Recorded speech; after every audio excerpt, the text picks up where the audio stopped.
My name is Gavin Evans, and this is my review of Challengers. And this movie is getting fantastic reviews,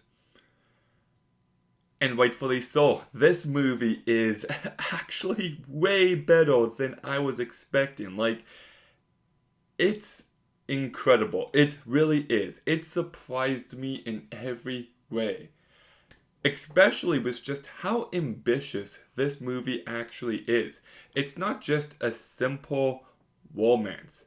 No, this movie has multiple timelines and it jumps back and forth and all around, and the story is still told in a very cohesive manner, and each flashback adds layers that weren't there previously.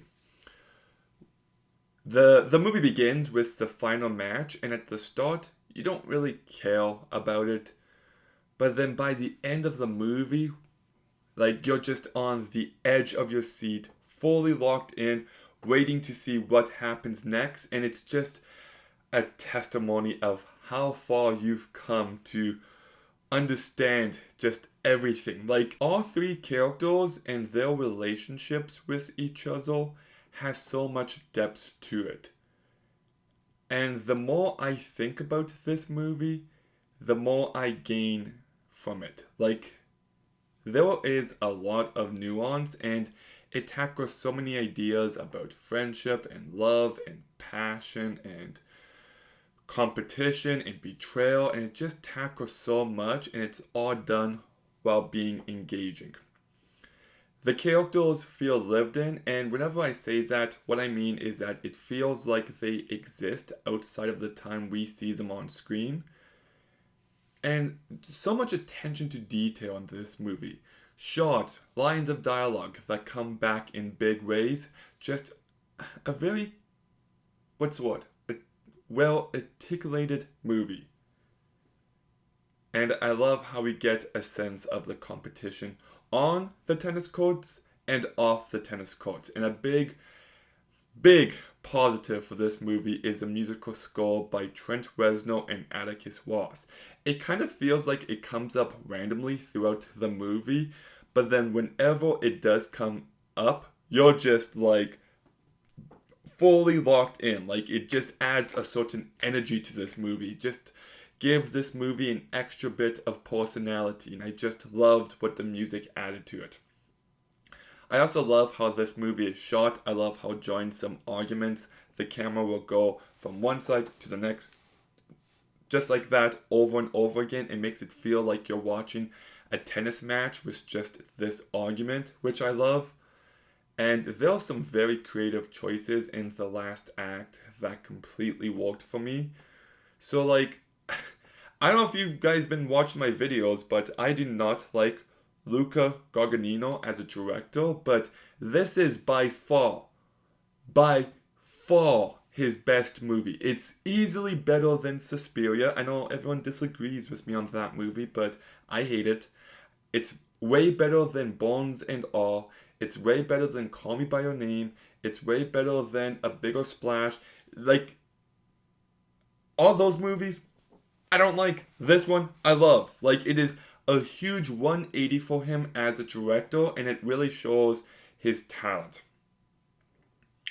I also think the tennis matches themselves can be very intense. Like I said, you get fully engaged with the big one, and there was some great character drama there that got a lot of reaction from me, and I don't want to give anything away, but I'm curious to see how people are going to react to the ending. I thought it was brilliant. It left me on a high leaving the theater. Just a very well crafted and written movie all around. The performances are also fantastic. If you know me, you know I love Zendaya. I think she's phenomenal in Euphoria. I thought she was great in Dune 2. I think she's very entertaining in the Spider-Man movies, and it's nice to see her get a vehicle like this movie. She is given so much to do, and she pulls it all off flawlessly. She can be very mean and nasty and manipulative, and she can also be sweet in other moments. She can be angry, she can be sad. She just does everything in this movie, and she's always believable. And she just has this screen presence to her. It's very magnetic, but a phenomenal job by her. Mike Feist, I thought he should have won an Oscar for West Side Story. He is so good in that movie, and I think he's so good here. He really just brings this character to life perfectly, and there's lots of nuances that he showcases incredibly well. At no time did it feel like I was watching someone act. It felt like I was watching a real person, and he has a lot to work with as well. And then we've got Josh O'Connor, who I don't think I've seen in anything before. Really impressed with him as well. He has a lot to do, and he just pulls it all off flawlessly. Like, these are three fantastic performances that should be nominated by the end of this year. Like, this movie's just fantastic all around. If I was to give this movie any negative, is that it did take me a little bit to get into it, and as much as I love the ending, some shots go on for a tiny bit too long. Like, they're milking it, the drama, for all of its worth, but sometimes I thought they were pushing it. But, no, I love this movie. It is so much smarter and so much more complex than you're actually expecting. The characters are just filled with depth, and their relationships are just fascinating to watch. There is so much drama, so much substance to this movie, and the more I think about it, the more I like it. Like, it's a very layered, like, it's just incredibly well written. The performances are great. It's very well directed. I love the music. It's well shot. It flies by for the most part. Yeah, like, and it's a very accessible movie. Like, I feel like anybody could watch it and love it. So, it's actually my favorite movie of the year so far, which I really wasn't expecting to say, so I'm giving Challengers an 8.5 out of 10. This movie just walks. I really hope it does well at the box office, but we'll see. Challengers, have you seen it though? What did you think? Let me know in the comments down below. Make sure you like, comment, subscribe. Stay tuned for more videos soon. And Gavin,